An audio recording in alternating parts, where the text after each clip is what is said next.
우리가 지난 시간에 이제 보았던 것은 웨스트민스터 신앙고백서 이제 들어갔습니다. 그래서 웨스트민스터 신앙고백서 들어갔는데 그 역사적인 배경과 그리고 특징들을 확인하는 중에 이제 마쳤습니다. 그래서 우리가 그 특징 중에 한 부분 더 확인하고 또 웨스트민스터 신앙고백서의 내용 확인하고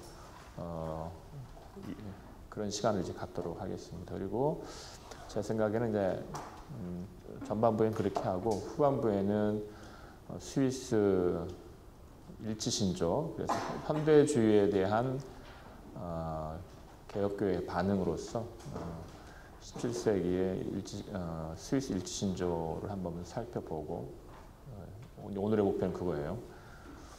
그렇게 하도록 하겠습니다. 우리가 지난 시간에 봤던 내용이 220쪽에 있는 내용이에요. 그래서 웨스트민스터 신앙고백서가 어떻게 작성되느냐라고 할 때 이런 17세기에 왕성했던 개혁파 정통 스콜라 신학의 대변자로서의 웨스트민스터 신앙고백서일 수 있겠는가 할 때 그렇게 말할 수는 없다. 그리고 이 스콜라적 성격, 그러니까 이런 스콜라적 성격은 항상 있어왔던 것이고 종교개혁 자들 가운데서도 있었고, 특별히 칼빈 같은 경우에도 기독교 강요 또 예정론 논쟁에 들어가게 되면 이런 스콜라적 성격을 드러낼 수밖에 없었다, 이렇게 말씀을 드렸죠. 독특하게도 웨스트민스터 신앙고백서는 어떤 용어적 의미에서, 그래서 이중 예정이냐, 예정 안에 선택과 유기라는 개념을 다 포함시키냐고 할 때 독특하게도 웨스트민스터 신앙고백서는 그렇지 아니하다라는 것이에요.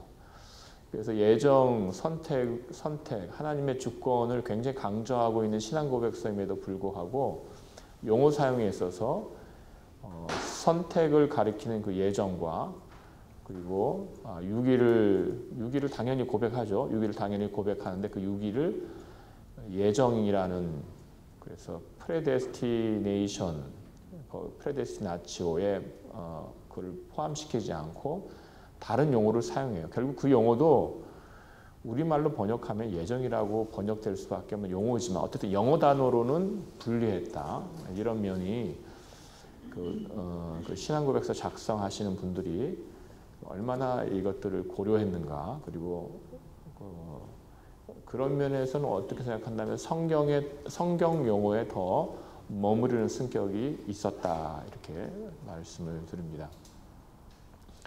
그래서 우리가 여기서 생각하고 넘어가야 되는 부분은 무엇이냐면, 신앙 고백서에 나와 있는 용어들 또는 조직신학에서, 교의학에서 사용되는 용어들, 그리고 성경 용어들, 이것들을 우리가 좀 구분할 필요가 있어요. 예를 들면 지금 여기 나와 있는 것처럼 우리가 예정을 생각했는데, 그럼 지금 예정이란 단어에 우리가 조직신학에서 어떻게, 그러니까 우리가 지금 아주 지금 그 같은 내용인데 좀 이렇게 예리하게 생각해 보고 있어요, 지금. 자, 예정, 그러면 우리가 지금 뻘커프 조직신학만이 아니라 뭐 개혁파의 조직신학이라고 할 수 있는 대부분의 조직신학에서 이 프레데스티나치오, 여기에다가 예정이라는 것에 선택과 유기를 다 포함시켜요. 그렇죠? 근데 지금 웨스트민스터 신앙고백서는 예정이라는 단어에 뭐만 연결시켰어요? 선택만 연결시켰어요. 유기를 그럼 고백 안 했냐? 그 얘기 아니에요. 유기는 다른 용어로 지금 고백하고 있어요. 자, 그러면 성경으로 이제 들어가는 거예요. 성경에서 들어갔어요. 로마서 지금 8장 28절, 29절, 30절 거기에 이제 나오는 미리 정하셨다, 예정이 나와요. 그럼 그 예정은 또 에베소서 1장에서 말하는 그 예정은 어떤 예정이에요? 지금 선택을 말하는 예정이에요. 선택을 가리키는 예정이에요. 에베소서 1장에서의 예정은 선택 예정을 얘기한다 했잖아요. 조직신학에서 말씀하신 데는 유기 예정도 이제 얘기를 한다고 말씀하신 거잖아요. 예. 조직 신앙을 이제 꾸밀 때, 칼빈이 꾸밀 때, 기독교나 이런 거 꾸밀 때 예. 성경도 근거로 해서 유기 예정을 또 가져온 거잖아요. 네네. 그럼 어떤 걸 근거로 해서 유기 예정이 도출된 건가요? 유기 예정은요. 로마서 보시면 지금 온라인 질문이 아마 지금 온라인으로 강의 들으신 분들은 그러면 선택은 그러면 유기 예정은 어디에 근거했습니까? 성경 어디입니까? 이런 질문이었어요. 그래서 로마서 9장에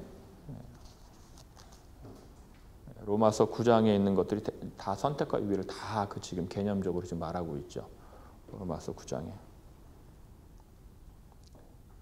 11절에 그 자식들이 아직 나지지도 아니하고 무슨 선이나 악을 행하지 아니한 때 택하심을 따라 되는 하나님의 뜻이 행위로 말미암지 않고 오직 부르시는 이로 말미암아 서게 하려 하사. 그래서 이제 야곱은 사랑하고 에서는 미워하였다. 그들이 행하기도 전에, 태어나기도 전에. 그래서 하나님으로 말미암다 그러시고 그 쭉 있어요. 그리고 대표적인 것만 말씀을 드리면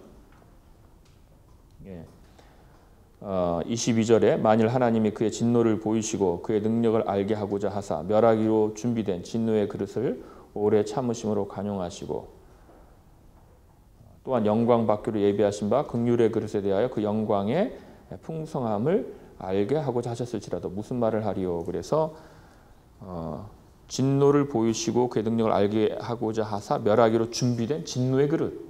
진노의 그릇이 있어요. 이걸 조직신학에서 진노의 그릇 이렇게 할 수는 없다. 이거 안 맞으니까.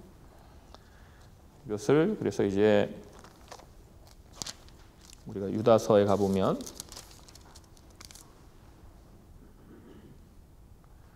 이는 가만히 들어온 사람 몇이 있으며 그들은 옛적부터 이 판결을 받기로 미리 기록된 자니 이렇게 했어요. 미리 기록되었어요.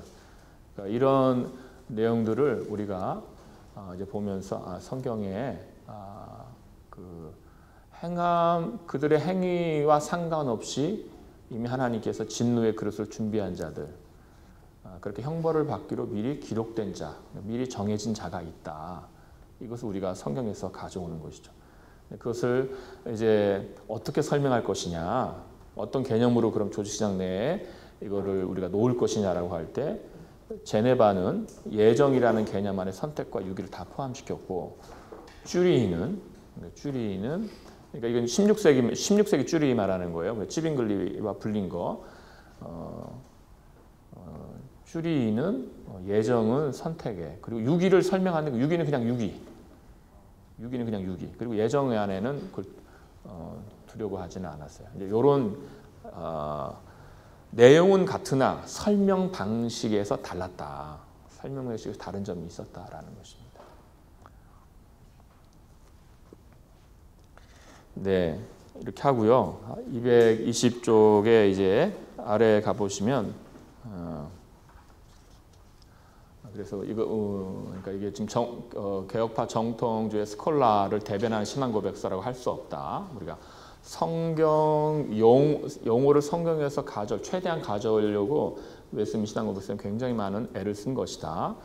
그리고 이제 220쪽 아래에 보시면 그리고 모든 신조가 그러하듯이 이 신앙고백서에서도 가장 엄격하고 선명한 표현 방식이 아닌 협의로 만족한 부분이 있다 이거예요. 협의로 만족한 부분이 있다. 대표적으로 그리스도의 능동적 순종을 다루는 방식에서 그러하다. 그리스도의 능동적 순종과 수동적 순종이 층에 연결되는지에 대한 토론이 있었다. 이것인데요. 이제 이 부분에 이제 기독론에 대한 지식이 있으신 분은 아마 이 부분이 어떤 내용인지 이제 기본 지식이 있으신가, 선지식이 있으니까 어느 정도 알 텐데 지금 그러니까 율법이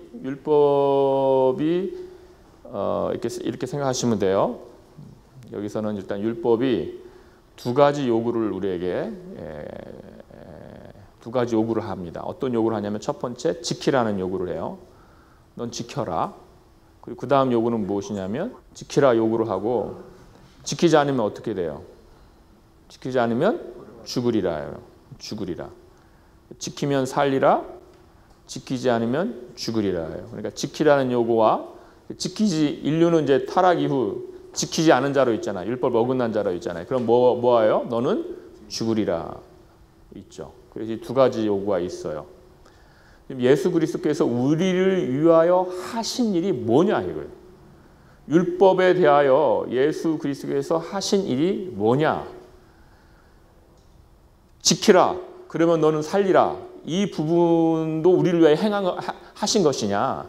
아니면 너는 지키지 않았으니까 정령 죽으리라. 이 부분만 하신 것이냐? 이거예요. 율법에 대하여 지키라. 이것까지 해서 우리한테 주신 것이냐? 지키라 그러면 살리라. 이것까지 그리스도께서 우리를 대신하여 우리를 위하여 행하신 것이냐? 아니면 우리를 위하여 행하신 일이 너는 율법의 진노 가운데 있다. 너는 벌받아야 된다. 이거를 우리를 위하여 대신하신 것이냐? 이것만, 이 부분만, 율법의 이 요구만. 그래야여 주님께서는 우리를 대신하여 죄값을 치르신 죽음이라는 영벌이라는 이 죄값만 치르신 것만 우리를 위하여 행하신 것이냐? 요게 이제 그 기독론 논쟁에서 칭의와 연결돼서 있는 쟁점이에요. 논쟁이에요. 그랬을 때에 지금 웨스트민스터 신앙고백서를 만들게 모였던 신학자들이 이 그리스도의 이 능동적 순종과 수동적 순종. 그러니까 이 능동적 순종은 그러니까 뭐에 대한 거예요? 예수 그리스도의 능동적 순종은 그러니까 율법에 있어서 지금 지키라와 지키지 않으면 넌 벌 받는다, 죽는다. 지키라 그럼 넌 살리라 해서 율법을 지키라를 예수 그리스도께서 오셔서 행하신 것, 이것을 뭐라고 하냐면 율법의 요구를 행하신 것을 능동적 순종이라 이렇게 말하고, 너는 진노를 받으리라, 벌을 받으리라, 이 부분 율법에서 이 요구를 그리스도께서 우리를 위하여 행하신 것을 수동적 순종이라 이렇게 신학적 용어로 불러요. 신학자들이. 기독론에 나오는 것인데, 이 부분을 어떻게 말했느냐라고 했을 때 이제 그거예요.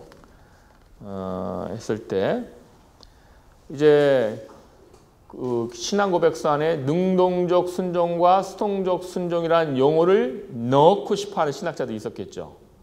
그렇죠?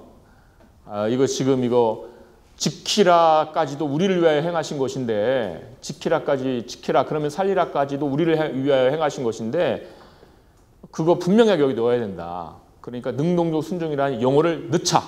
이런 신학자들이 있었겠죠. 그런데 아니다. 그것까지 꼭 넣어야 되냐. 이걸 또 반대하는 신학자들이 있는 거예요. 근데 이 신앙고백서는 지금 뭘 통해서 지금 만들어져요? 회의를 통해서 지금 만들어지는 거예요. 그래서 어떻게 되는가? 221쪽 가보시면 웨스트민스터 총회에서도 그리스도의 능동적 순종을 포함할지에 관한 토론이 있었다. 반대자들이 있게 되니까 일치에 이르기 위하여, 그러니까 신앙고백서가 일단은 합의를 해야 되니까 어떻게 되냐면 순종과 만족이 전가되었다. 이렇게 했어요. 순종과 만족이 전가되었다. 그리스도의 순종과 만족이 전가되었다. 이 만족이라는 용어, 이 satisfaction은 지금 어떤 용어로 지금 우리가 쓰면 atonement로 지금 씁니다. 그러니까 속죄라는 용어로 쓰는 거예요. 만족이라는 것은. 그래서 순종과 만족이 전가되었다. 이 순종이 지금 어떤 순종이에요? 지금 모르는 거지. 여기 지금 이 합의니까, 합의를 이뤘으니까 이 순종은 능동적 순종을 말할 수도 있고, 능동적 순종이라는 용어를 별로 안 좋아하는 분들은 그냥 능동적 순종도 다 포함한 순종일 수도 있고, 또 어떤 사람은 이건 수동적 순종이야 이렇게 생각할 수 있는 방식이 되는 것이에요. 그러면서 만족이 또 붙게 되는 거예요. 그러니까 대다수의 신학자들은 이걸 어떻게 받아들여요? 능동적 순종과 만족, 또는 능동적 순종, 수동적 순종과 만족, 이렇게 해서 이제 받아들이게 되는 것이죠. 그런데 이제 이거 그렇다고 해서, 그러니까 능동적 순종과 수동적 순종을 드러내지도 않았지만 그렇다고 거절하지도 않고 오히려 강하게 함의하는 방식이에요. 그리고 각주 이제 2번 보시면 이제 그 페스코라는 학자는 최종적으로 능동적 순종을 결정한 것으로 봐요. 이걸 해석하면서 이 신앙고백 해석을 하면서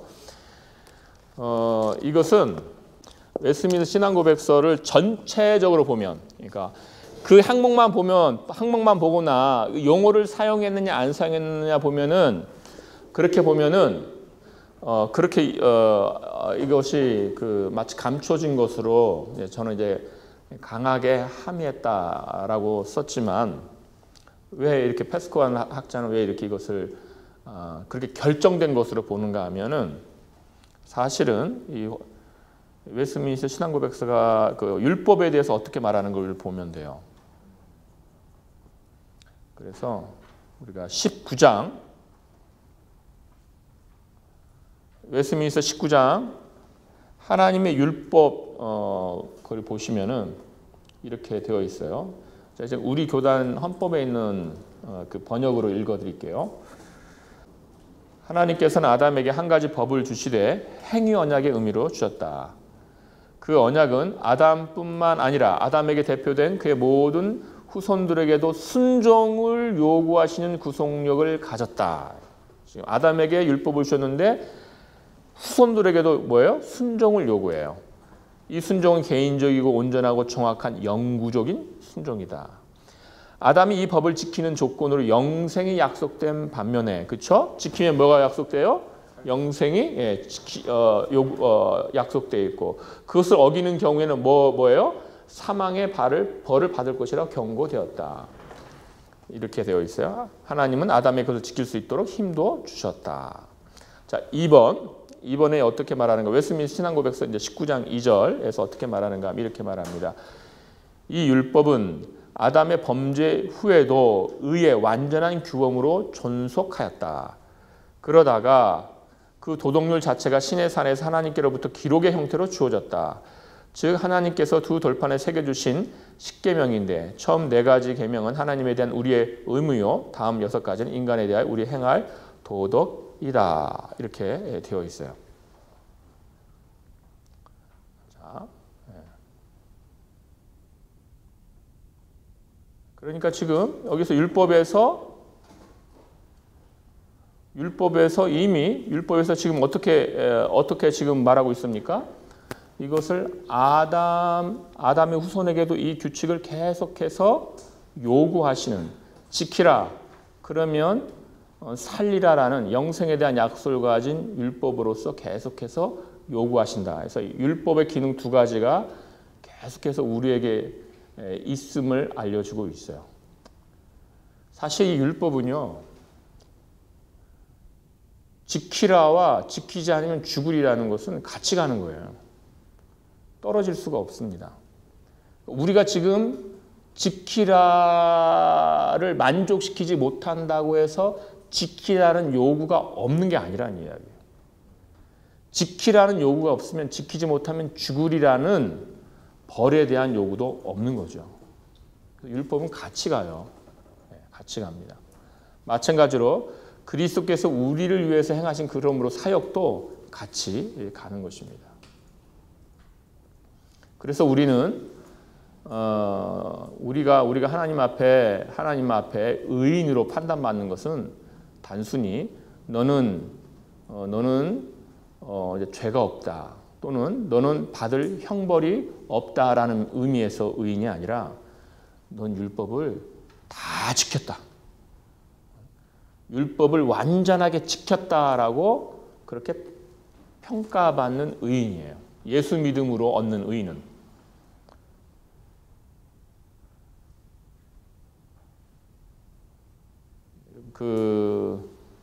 그래서 지금 율법을 어떻게 바라보는가, 또 언약을 어떻게 바라보는가, 이것들을 우리가 생각을 해본다면 웨스트민스터 신앙고백서는 능동적 순종과 수동적 순종이라는 그 내용을 담고 있다. 용어는 사용하지 않을지라도 담고 있다는 것입니다. 근데 이제 신앙고백서의 특징이 이런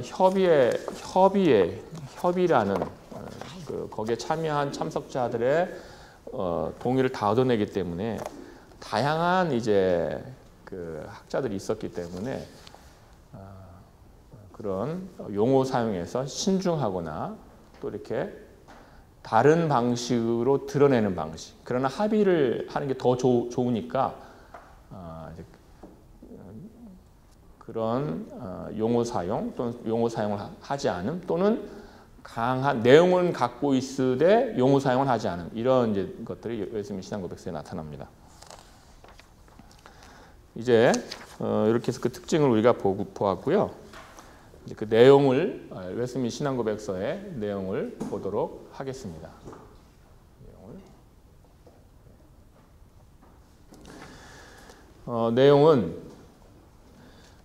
내용이 너무 많아서요. 내용이 너무 많아서 제가 그랬잖아요. 그리고 다 볼 수 없다.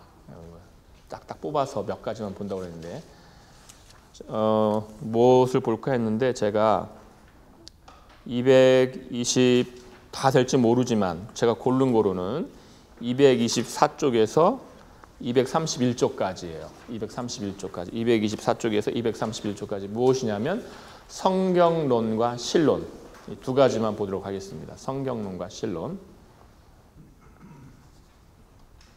내용에 들어가서 여러분 그거 아세요? 푸른이라는 곳에서 만든 건데 기독교 교리 아시나요? 기독교 교리라는 애플리케이션? 네. 모르는 분도 있는 거죠, 그렇죠? 내를 다 한 게 아니니까. 네. 기독교 교리라는 애플리케이션이 있어요. 네. 거기에 보면 물론 뭐 번역 같은 것이 뭐 다 만족스러운 건 아니지만 그래도 어쨌든 내용을 볼 수 있도록 한글 번역과 영어 번역을 갖다가 다 영어 번역을 다 어느 정도 다 포함하고 있는 신앙 고백서를 다 포함하고 있는 애플리케이션이 있습니다. 여러분이 그거 이렇게 담아 놓으시면 좋아요. 왜냐하면 길 가다가 성화가 뭐지? 성화를 어떤 개념으로 표현하지? 그럼 이렇게 찾아보시면 돼요. 그러면 교회 표준 문서가 어떻게 말하고 있는지 우리가 볼 수 있어요. 성찬이 뭐지? 성만찬이 뭐지? 갑자기 궁금해졌어요. 그러면 이렇게 막 찾아보면 돼요. 그래서 그걸 여러분이 갖고 계시면 유익할 겁니다. 왜 이 말씀 드리냐면 이 책에는 지금 신앙 고백서를 뺐잖아요. 지금. 만약에 다 담으면 어떻게 될까요? 엄청 두꺼워지겠죠. 지금 여기 다루는 내용. 자, 성경론 들어가 보겠습니다. 제가 이제 왜냐하면 읽으면서 신앙 고백서를 읽어 드릴 거예요. 그러니까 여기 책에는 없는데 이제 그러면 여러분이 궁금하시면 그런 애플리케이션을 봐도 되고 아니면 다른 어떤 책을 보셔도 되고 어쨌거나 이제 신앙 고백서가 없기 때문에 제가 이제 그 내용을 읽어 드린다는 것입니다. 중간중간 이제 설명하면서. 자, 이 성경론 이제 들어가면 224쪽입니다. 웨스민스터 신앙 고백서는 논리적이면서도 상대한 성경론으로 시작을 하고 있어요. 여기에서 이제 우리가 조직신학에서 얘기하는 일반 계시 한계, 특별 계시 기록의 필요성, 기록 후 특별 계시의 중지, 그러니까 끝난 거예요. 특별 계시는 이 내용들을 성경론에서 말하고 있어요. 제가 그 1항을 이렇게 여러분에게 읽어드릴게요. 잘 읽어보세요. 들어보세요. 자연계에서 오는 지식과 창조와 섭리의 역사가 하나님에 대하여 보여주는 바 있다. 그것은 하나님의 선과 지혜와 능력에 대한 것이다. 이 점에서 인류는 도피할 수 없다. 그러나 그것이 구원에 이르게 할 정도로 하나님과 그의 뜻을 알게 하는데 충족하지 못하다. 그러므로 하나님은 과거 여러 시대의 여러 모양으로 그의 교회에 자기 자신과 그의 뜻을 계시하여 주시기를 기뻐하셨다. 이렇게 이제 등장을 하고 있습니다. 여기 보시면 사람은 누구나가 그러니까 인류는 도피할 수 없다. 지금 제가 읽거든요. 우리 교단 헌법에 있는 웨스민스터 신앙 고백서는 이랬는데. 그러니까 모든 사람이 마주하는 것은 무엇이냐면 지금 이 본성의 빛과 창조와 섭리의 일들이 지금 말하고 있는 하나님에 대해 보여주는 바 이것을 회피할 수 없다. 다 마주치고 있다는 거예요. 하나님에 대한 것을 다 마주치고 있다. 근데 이 일반 계시는 뭐죠? 한계가 있어요. 구원에 이르는 데 필요한 하나님의 뜻과 그의 뜻을 아는 지식을 주기에는 충분하지 못하다. 그래서 이 일반 계시의 명백성, 지금 일반 계시를 본성의 빛, 그러니까 본성의 빛이라는 건 우리 안에 있는 사람이 그 안에 있는 그 새겨진 것이 그 빛이 있다 이것이죠. 그러니까 이것은 특별 계시가 아니에요. 누구나가 다 갖고 있는 것이죠. 그것 때문에 그것 때문에 핑계할 수 없다. 그리고 특별 계시가 그런데 필요하다. 왜냐하면 이게 한계가 있으니까 구원의 지식을 가져다 주지 못하기 때문에 그래서 특별 계시가 필요한 것이에요. 이것을 뭐라고 하냐면 하나님은 과거 여러 시대에 여러 모양으로 그의 교회에 자기 자신과 그의 뜻을 계시해 주시길 기뻐하였다. 그래서 하나님과 하나님의 뜻에 대한 지식을 교회에 주신 것으로 말하고 있습니다. 이게 재밌다라고 하기는 좀 그런데 이 일반 계시를 표현하는 방식은 우리 그 다음 문단인데 어떻게 하냐면 나타냈다.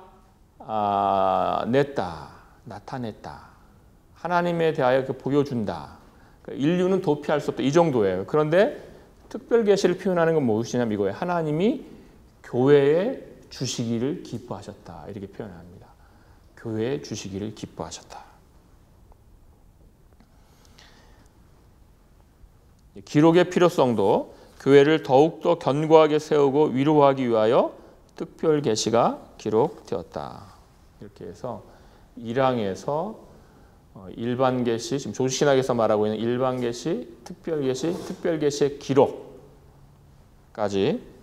다 말하고 있습니다.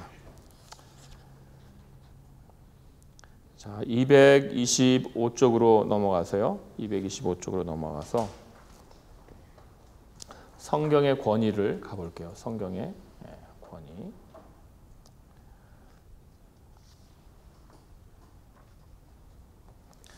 성경 권위의 근거를 어떻게 말하는가? 이렇게 말합니다. 믿고 순종해야 마땅한 성경의 권위는 어떤 사람이나 교회의 증언에 의존하는 것이 아니라 전적으로 그것의 저자이신 어떤 사람이나 교회의 증언에 의존하는 것이 아니라 저자이신 그가 진리 자체이신데 저자이신 하나님께 의존한다. 이렇게 말합니다. 그래서 그것을 왜 우리가 성경을 권위 있게 받는가? 하나님의 말씀이기 때문에 받는다는 것이에요.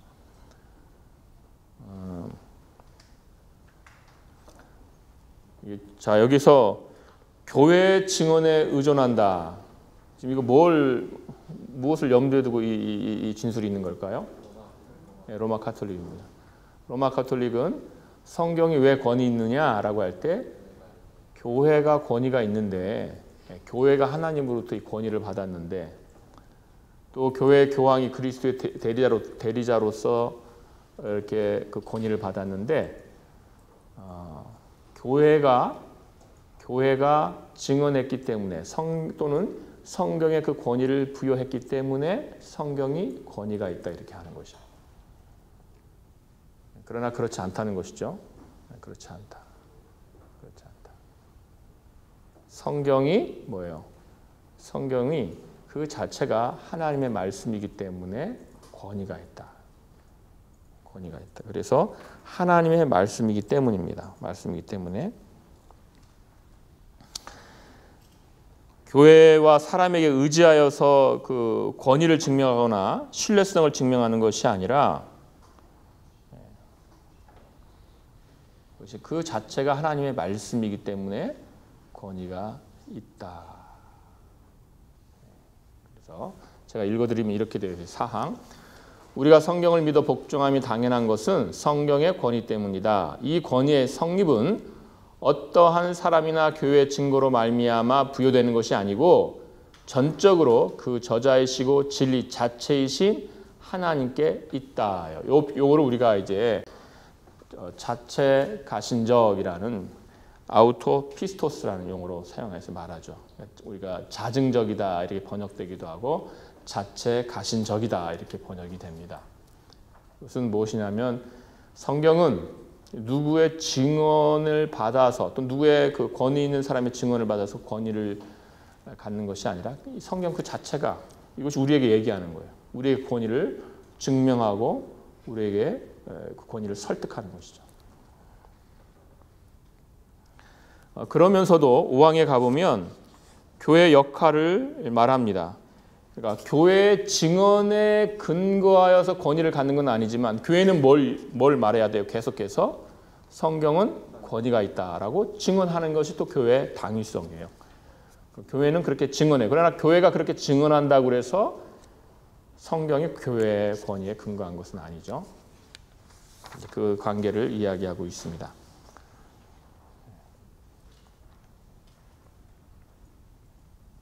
그래서 이런 면들이 로마 카톨릭과 또 우리와의 차이입니다. 로마 카톨릭이 그러면 로마 카톨릭 성경을 그럼 로마 카톨릭이 무시하냐? 그렇지 않아요, 여러분. 로마 카톨릭도 성경을 존중하고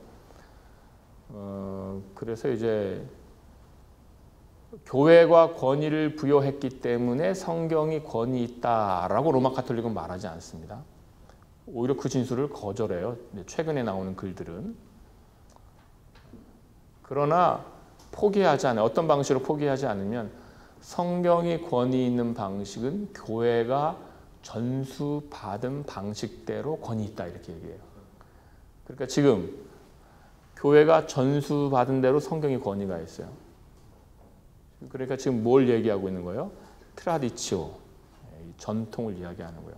성경이 어떻게 말하면 일종의 전통으로서 교회의 하나의 전통으로서 권위 있게 되는 것이죠.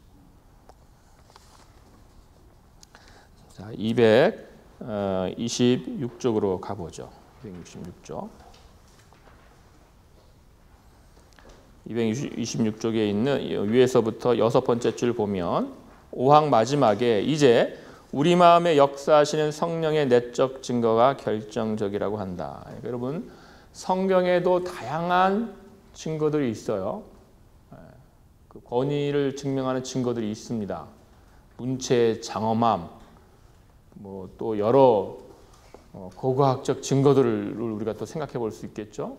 성경이 지금 성경의 역사를 보니까 지금 발견되는 고고학적 증거의 역사와 일치하네? 이럴 수도 있어요. 그러나 이제 우리 마음에 역사하신 성령의 내적 증거가 결정적이다. 이렇게 진술합니다. 그럼에도 성경의 무한 진리와 신적인 권위에 대한 우리의 완전한 설법과 확신은 우리 마음에서 말씀으로 또 말씀과 함께 증거하시는 성령의 내적인 역사로 말미암는다. 그럼에도. 그래서 여러분 여러 이런 고고학적 증거들 또 기독교 서점에 가보면 빌라도의 편지 이렇게 있어서 성경 말고 빌라도가 편지를 보내는데 거기에 예수님을 어떻게 재판했는지 막 편지가 있는 것이에요. 예수님 봐라, 이 빌라도의 편지도 예수님의 그런 의로우신 죽음을 그 거룩한 죽음을 이렇게 증언하지 않느냐, 이런 고고학적 증거가 있지 않느냐, 또 땅을 파보니까 뭐가 발견됐다. 여러분 그렇게 해서 성경을 증언하는 증거들이 고고학적 증거들, 과학적 증거들이 95% 이제 정도 다 발견이 됐어요. 사람들이 그러면 성경을 믿을까요? 성경을 믿지 않습니다.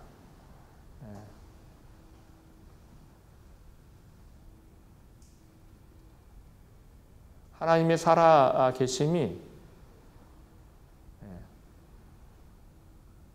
성경이 하나님의 말씀임이 객관적으로 아무리 나타날지라도 그럴지라도 사람은 믿지 않아요. 믿지 않아요. 성령께서 역사하기 전까지는 믿지 않습니다. 성령께서 역사하기 전에는 믿지 않아요. 우리 시대에 누가 그렇게 쉽게 초월을 믿고 살아가겠어요? 저 밖에 있는 여러분, 저 바람 부는 저 나무의 모습, 저 파란 나무 얼마나 신비롭습니까? 그러나 저것은 익숙함이기 때문에 더 이상 초월이 아니죠. 너무나 익숙하니까. 그러나 사실 너무 이상한 거예요, 여러분. 저거 이상하지 않아요? 왜 파래요, 저게? 그냥 가만히 그냥 비 내리고 햇빛만 맞고 저렇게 나뭇잎을 내고 또 열매를 맺고 가을이 되면 그러잖아요. 너무 신기한 거예요, 사실은. 이거를 우리 눈이 볼 수 있다는 것도 신기하고, 이걸 보면서 저걸 보면서 아름답다, 예쁘다라고 이렇게 인식하는 것 자체도 신기하고, 다 사실은 초월입니다, 초월. 모든 우리 밖에, 우리 안에서 일어나고 있는 우리 삶의 그 방식, 인식 방식, 존재 방식, 이 모든 내용들이 사실은 초월이에요. 그러나 그거 인정하는 것조차도 굉장히 어려운 일이다.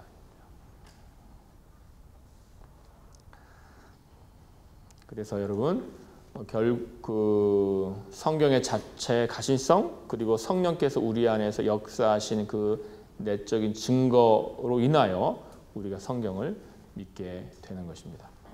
또 하나, 구항에 대한 설명이죠. 성경 해석의 규칙이 성경 자체다. 성경은요, 성경에서 또 하나 성경론에서 우리가 생각해야 될 것이 성경 해석을 누가 하냐 이거예요. 성경 해석을 누가 하냐. 루터하고 로마 가톨릭과의 논쟁 중에 중요한 논쟁은 바로 이거였어요.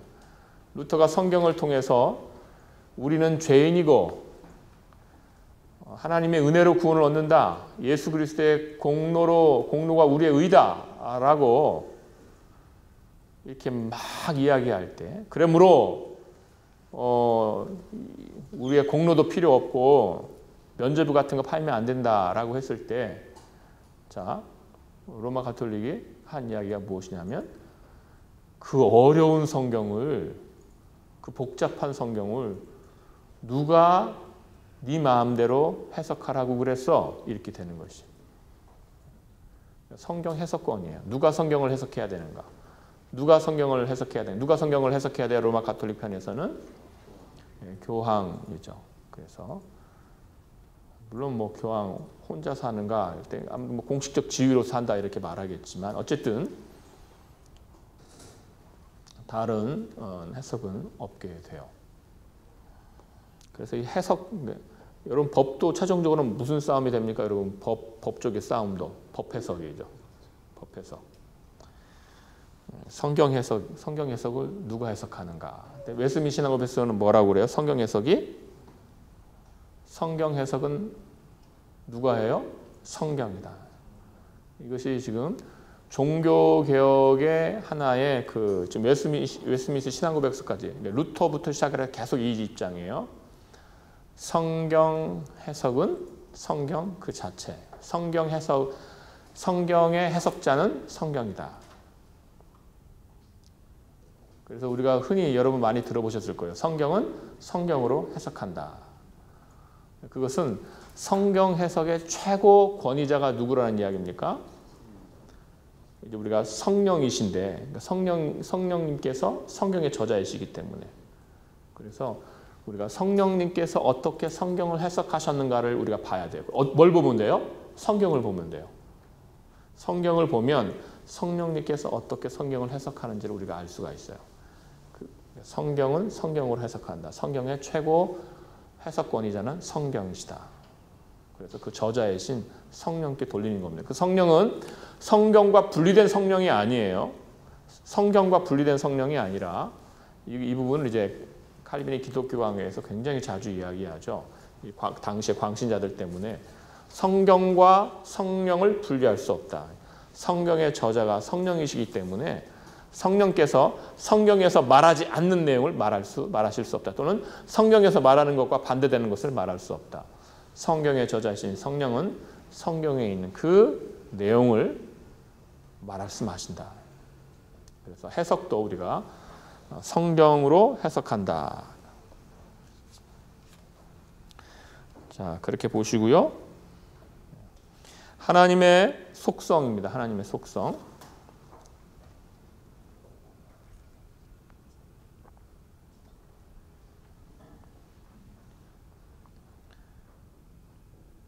하나님의 속성. 웨스민스터 신앙고백서 이제 2장 1항과 2항이 하나님의 속성에 대해 고백하고 있어요, 여러분. 그래서 들어가서 하나님과 삼위일체에 들어가서 자, 하나님과 삼위일체 1 제가 한번 읽어 드리겠습니다. 하나님은 오직 한 분이신데 살아계시고 참되신 하나님이시다. 그는 그 존재와 속성에 무한하시고 지극히 순결하신 영으로서 보이지 아니하시며 몸이나 지체나 성정이 없으시다. 그는 변치 아니하시며 무궁하시며 영원하시어 인간이 측량하지 못한다. 그는 전능하시고 지극히 지혜로우시며 지극히 거룩하시고 지극히 자유로우시고 지극히 절대적이어서 그 변치 않는 의로운 뜻의 계획대로 모든 일들을 행하시되 자기의 영광을 위하여 행하신다. 제가 1항의 절반까지만 읽었어요. 여러분 어땠어요? 여러분 어땠어요? 하나님은 누구신가? 그런 질문이 있죠. What is God? Who is God? 그러면 어떻게 답을 합니까? 웨스민스터 소유문답서 어떻게 답을 하죠? 하나님은 영이시며 네.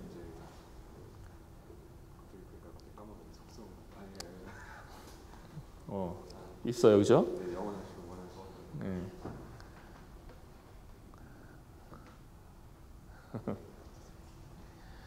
자,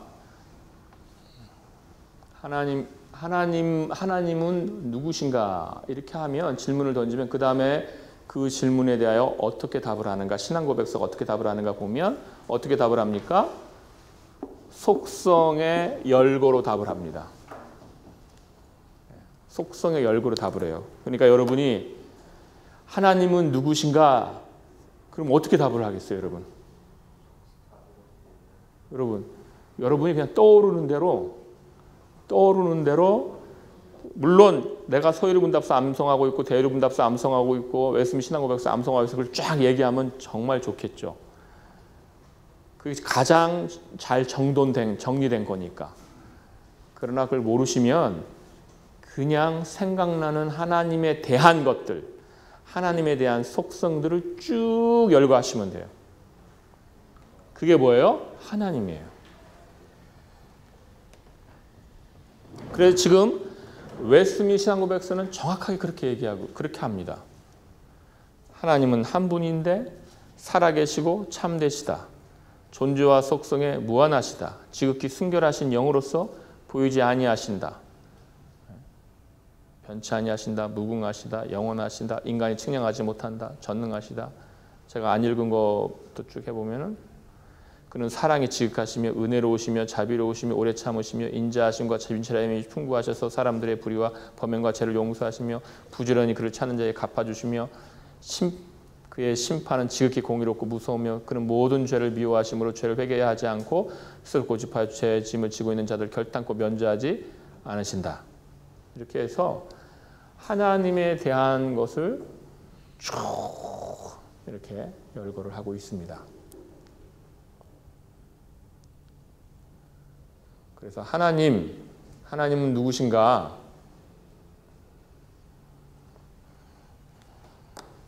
여러분 사전 보면 어떻게 되어 있을까요? 하나님은 여러 종교에서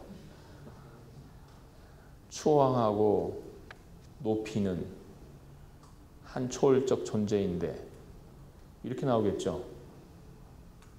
우리는 그렇게 말하는 자들이 아니라는 것이. 지금 하나님은 누구신가? 가장 좋은 건 뭐예요? 성경책 한 권 다 읽는 거예요.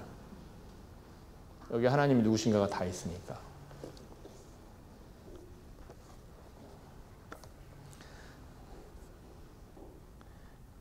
자, 1항이 이렇게 속성을 이야기해요. 2항도 사실은 속성입니다. 하나님이 어떠하심이에요. 2항도 이래요. 하나님은 모든 생명의 근원이시고 영광과 선하심과 복되심이 그 안에 있고 또 그에게서 나오며 그는 홀로 그 자신 안에서 스스로 충족하시다. 이렇게 시작을 합니다. 그래서 2항도 사실은 하나님의 어떠하심에 대하여 1항, 2항이 다 말하고 있는데 웨스트민스터 신앙 고백의 이 1항과 2항이 어떻게 구분되느냐, 어떻게 구분되는가 하면요. 이것은 무슨 공의적 속성 또는 비공의적 속성 뭐 이런 구분이 아니라 1항과 2항은 특별히 피조물과의 관계에서 하나님이 어떠하심이에요. 또는 피조물을 어떻게 다루시는가에 대한 것입니다.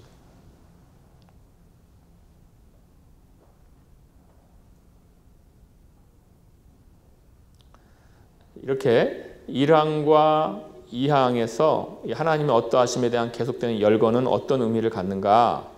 227쪽의 두 번째 문단입니다. 제가 읽어드리겠습니다. 하나님의 어떠하심에 대한 계속되는 열거는 우리가 하나님을 어떻게 대해야 하는지 중요한 시사점을 알려준다. 하나님은 여타 학문에서 사용되는 어떤 대상에 대해 종합적 정의를 하는 방식을 사용해서 규정될 수 있는 분이 아니다. 우리가 하나님에 대해 말할 수 있는 유일한 방법이에요. 유일한 방법은 하나님의 자기 계시를 그대로 열거하는 것뿐이에요. 그것이 유일한 방법입니다. 그래서 신앙 고백서는 그렇게 하는 거예요. 여러분 신조를 다 보세요. 하나님은 누구신가에 대한 질문에는 다 똑같아요. 하나님의 속성의 열거입니다. 그것이 우리가 하나님에 대해서 말하는 유일한 방법이기 때문에 그래요. 하나님의 자기 계시를 그대로 열거하는 것밖에 없어요. 하나님은 자기 자신을 계시하실 때 피조물의 인간의 용어를 사용하셨어요. 무언하신 하나님을 인간의 언어로 설명할 때 가장 큰 책도 사실은 감당하지 못할 것입니다. 웨스트민스터 신앙고백서는 인간이 하나님에 대해 말한 유일한 방식을 따라 하나님의 속성을 열거하고 있습니다. 그리고 하나님의 속성을 길게 열거하는 방식 그 자체를 통해 피조물 높이 초월해 계신 하나님의 불가해하심을 보여줍니다. 그래서 웨스트민스터 신앙고백서의 이 속성에 대한 열거를 여러분 그냥 이렇게 보면은 왜 이렇게 했을까? 열거 이렇게 읽다 보면은 어떻게 생각하면 지루함을 느낄 수도 있어요. 여러분 굉장히 길어요. 1항, 2항. 그러니까 다른 항목들은 아주 특별한 의미를 갖는 것 같아요. 그러니까 뭐 작정, 삼위일체 이러면은 굉장히 특별한 의미를 갖는 것 같아요. 근데 이 1항과 2항은 그냥 속성을 무의미하게 계속 열거하는 것처럼 느껴져요. 하나님은 이러하시며 하나님은 저러하시며 하나님은 이러하시고 하나님은 저러하시다. 계속해서 같은 말의 반복 같고 누구나 다 아는 내용 같은데 그걸 왜 계속 이렇게 하나? 그게 하나님이 그렇게 말하는 게 유일한 방식이기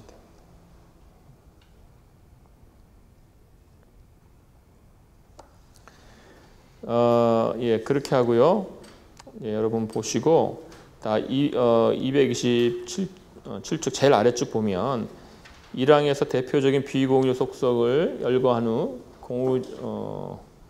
속성을 열거할 때 수식을 붙여요. 하나님의 능력은 전능이며 하나님의 지혜는 가장 지혜로우시며 거룩은 가장 거룩하신 자유는 가장자를 붙여요. 가장 뭐뭐 하시다. 그리고 마지막에 가장 절대적이시다 이렇게 말해요. 우리가 여러분 신론 들어가면 속성을 배울 때 이게 배웁니다. 공의적 속성과 비공의적 속성. 1학년들 참 신론 배웠죠. 그렇죠? 그러면 공의적 속성은 뭐 있어요? 사랑, 긍휼. 네, 그렇죠. 네. 생각이 나시죠? 네, 공의적 속성이 나왔어요. 그런데 이런 구분법, 공의적 속성과 비공의적 속성의 구분하는 것에 대한 문제제기가 있어요. 어떤 문제제기입니까? 하나님의 속성이 어떻게 공유적이지? 하나님의 모든 속성은 뭐예요? 비공유입니다. 하나님은 초월이시기 때문에. 자, 웨스미 시상고백서는 그 점을 어떻게 표현하고 있냐면 이렇게 가장 뭐뭐하시다. 가장 뭐뭐하시다. 이렇게 함으로써 그 공유적 속성 같은데 그 공유적 속성의 비공유성을 말하고 있습니다.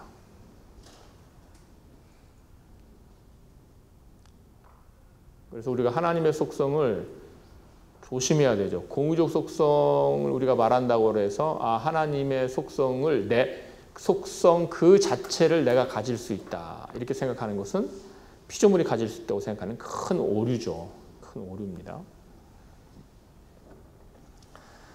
자, 2항은